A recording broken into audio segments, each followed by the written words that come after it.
many people, the COVID-19 pandemic has passed and is not given much thought or news coverage. Yet there's a growing number of people who have reported symptoms that have never left them. Many of them have had these symptoms for years. The Office of National Statistics estimates that over 2 million Britons have long COVID.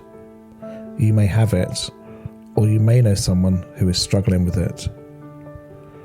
My name is Paul, and I've been debilitated by long COVID since January 22. In this podcast, I'm going to share my journey and things I've experienced along the way. My aim is not to give medical advice. I'm certainly not qualified to do that. But I've been gaslit, ridiculed and dismissed for my symptoms, and I know it can be a very lonely place to be. It's an invisible illness, and I just want people to know that they're not alone.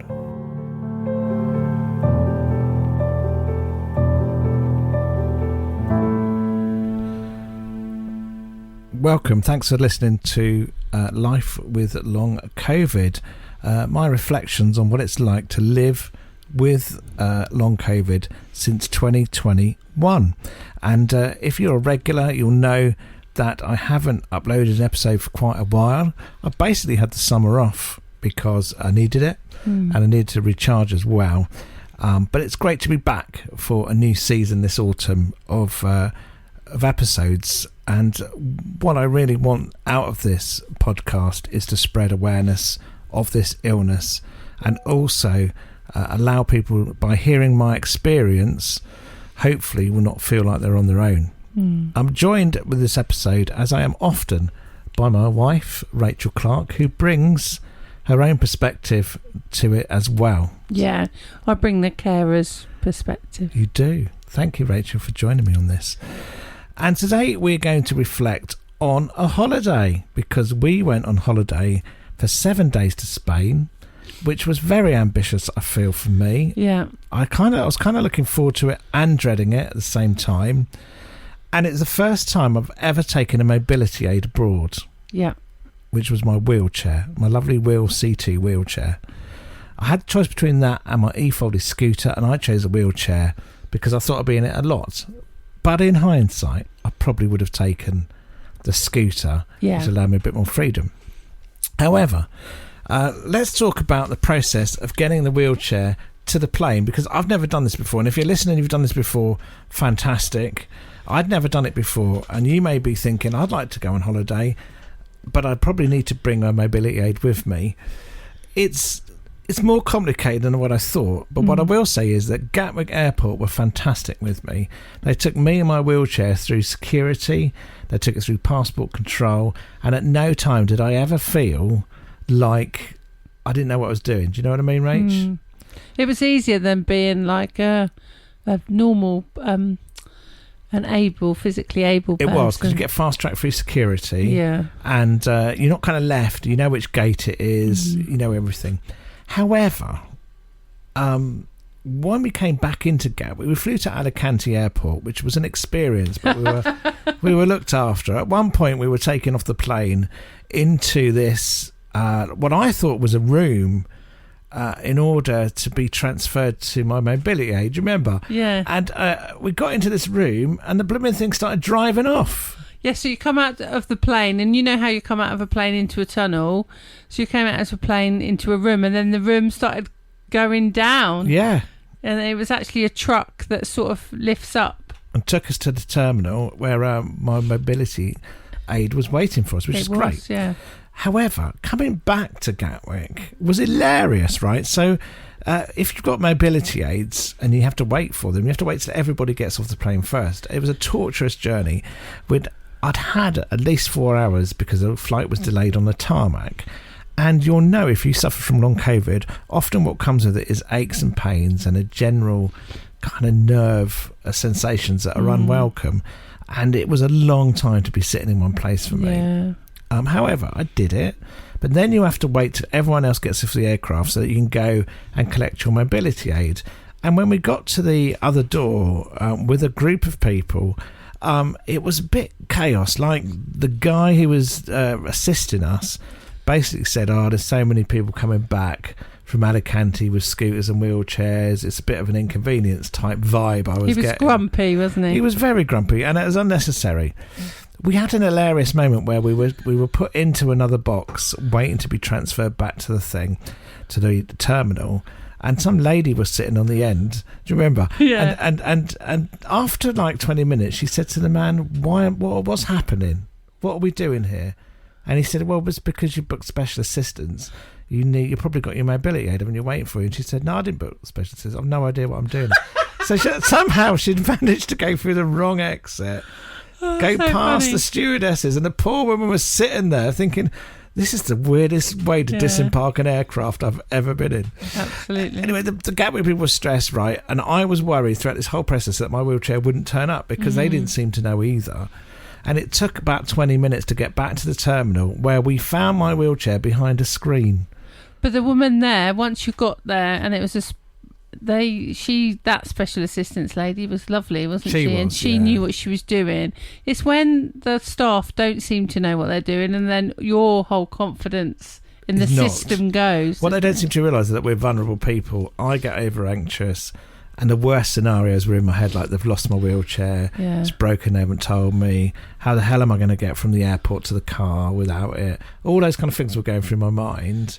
Yeah. And all they needed to say to me was, don't worry, we have got your wheelchair. Or just tell you what was happening, because there were a couple with their daughter who I presume had some kind of anxiety or was, had a neuro difference or something, because she seemed okay physically.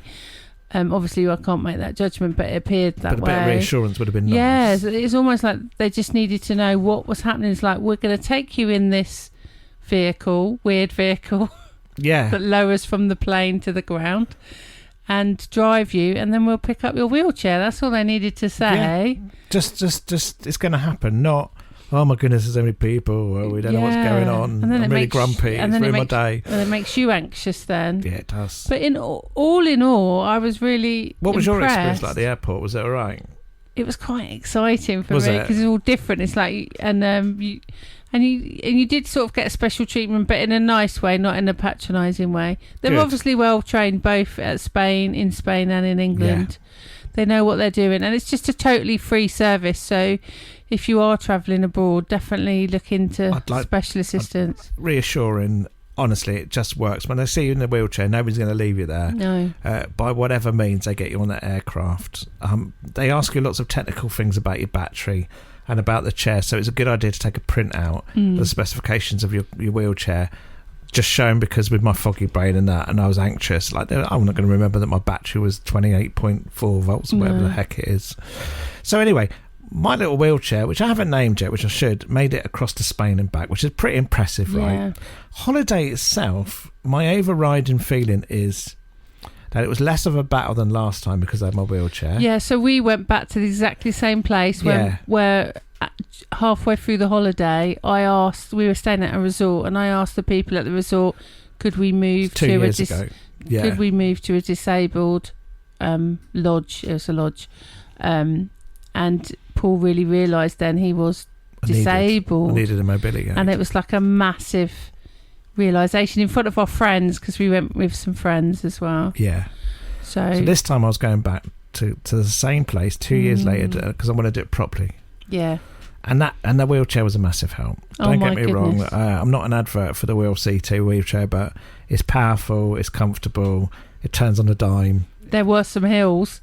Very, very steep hills. And it really did well.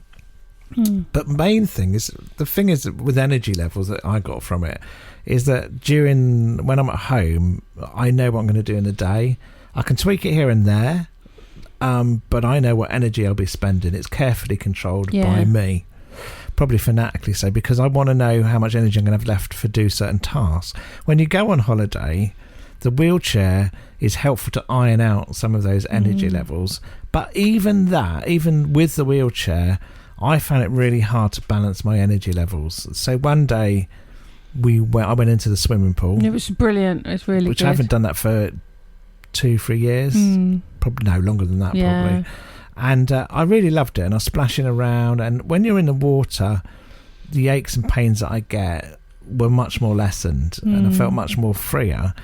The problem is that it wasn't just after, it wasn't even the day after, but 2 days after you really feel it, like the post-exertional malaise kicks in, and you think, oh yeah, this is why I manage my time carefully. Yeah. Do you know what I mean? I guess what you're saying is because you, in your normal day-to-day life, you know how much energy each activity takes. Yeah.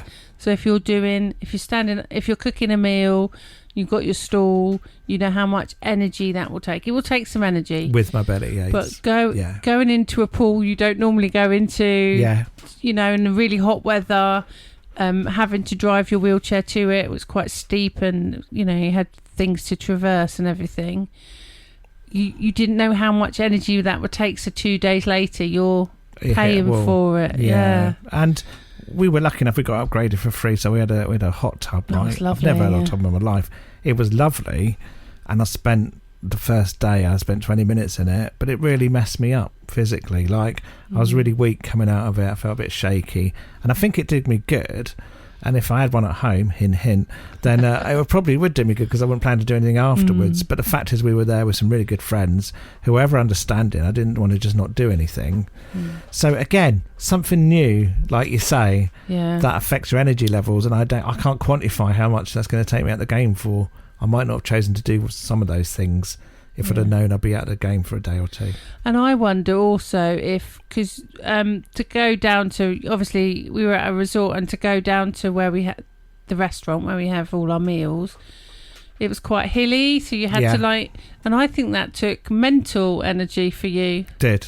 So even though physically you're in a wheelchair, so you're not using any energy, but feeling like you're going to fall out every 5 seconds. It's stressful. Some of the hills were, and obviously we passed swimming pools, and then obviously kids are running around, and there's wet, and people, you know, have to get out your way. So on a hill, and even though your C2 managed it really well, it did. It was fantastic. You still have to think about what you're doing the whole time. You're still worrying, especially steep downhills, because sometimes the wheel just slided because it's quite heavy, and they were quite sharp downhills, so that was a bit scary. The other thing that you don't often consider, if you've got long COVID, you'll recognise this, is that energy is not just physical; it's social energy.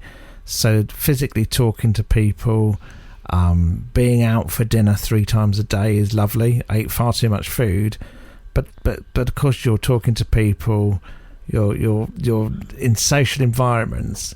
And I found that I very quickly ran out of energy quite quick. And then when you run out of social energy, I call it, you basically shut down. You can't cope with any more conversation.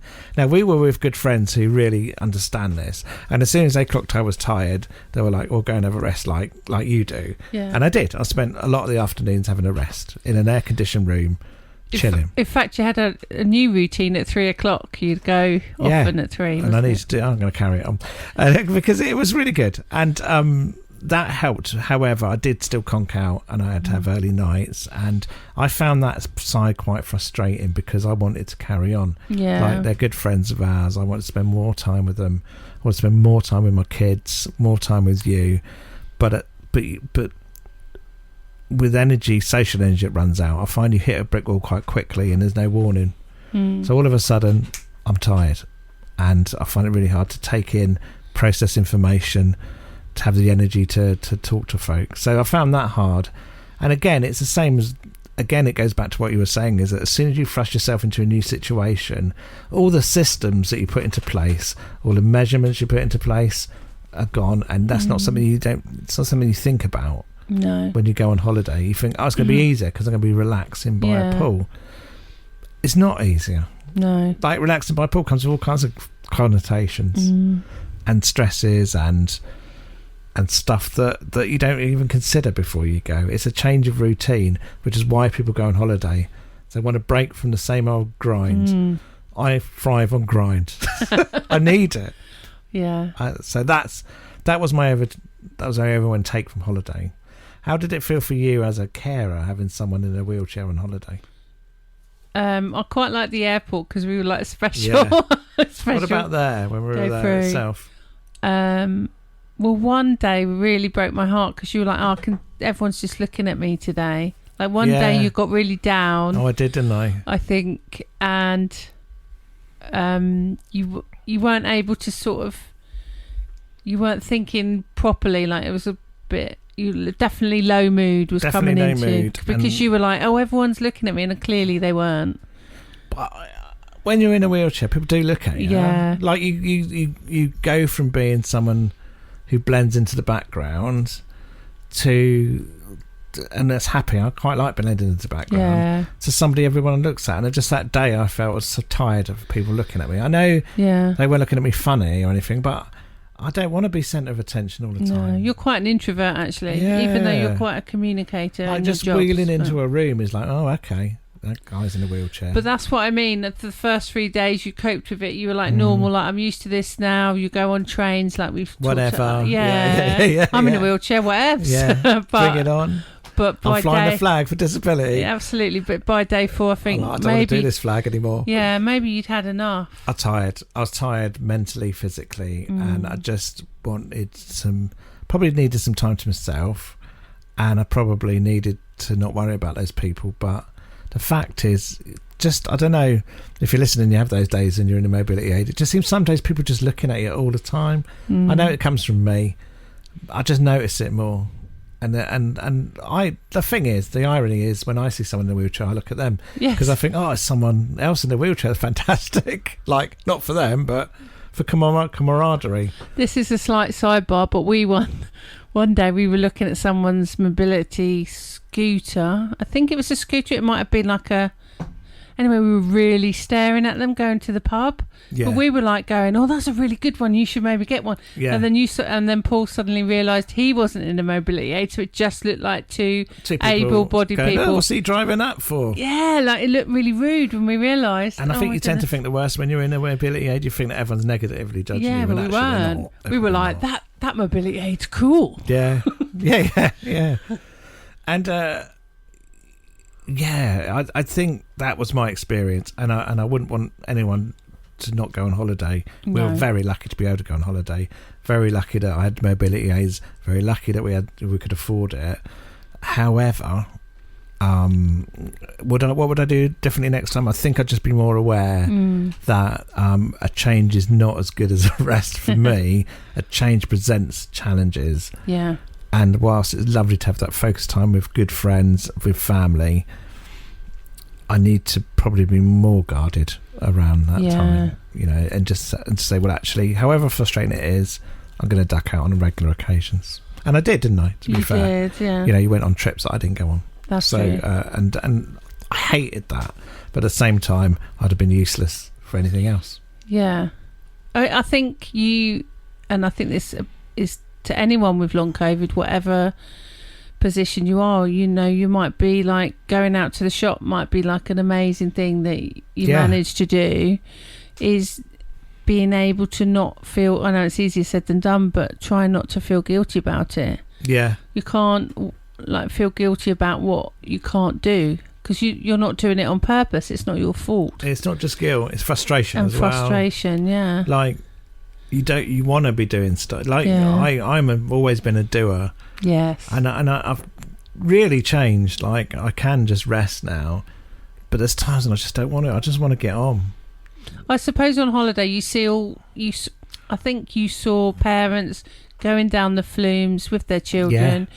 You couldn't do that last time, and you were very upset. And you couldn't do it this time, and the children understood. But the fact is, do you want your children to? You really wanted to be on there with them, going down in the water park. However, it sounds all negative. I had a good time. I had a great time with our friends. I had a great time with my kids. Yeah. My favourite moment is going in the pool, which I hadn't done for years. Yeah. Helped by my wife. Thought I was going to slip over at every opportunity because I was wobbly as hell. But I wheeled there, got out of my wheelchair, walked into the pool, and my teenage daughter, who is 14 now, was so pleased. She said, "What are you doing in here?" Like, she was not just surprised, but really pleased that I'd made it in. Yeah. She was like, "Oh, this is great." And I spent some time with her in the pool, splashing about, and with my son as well. And I thought, this is great. This is a quality moment that I probably wouldn't have been able to do before, and I certainly wouldn't have been able to do it if I didn't have a wheelchair taking the sting out of the walk there. Yeah. They were proud of you. They were so proud of you. And I think our son called you a legend. Yeah, just for getting the pool. And I felt like a legend. And this is the thing, you've got to hang on to the precious moments, the win moments. Yeah. Because they are there. You just need to look out for it. And I think maybe that's a good way to finish the episode for this week. I'm going to upload episodes every week now, between now and through the winter. I feel like winter's autumn winter's really hard for people with chronic illnesses. And I want you to know that you're not alone with it.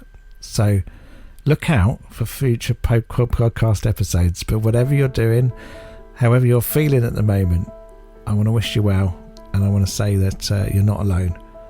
There's others out there that are going through exactly the same thing. And through connecting together, we'll get through this.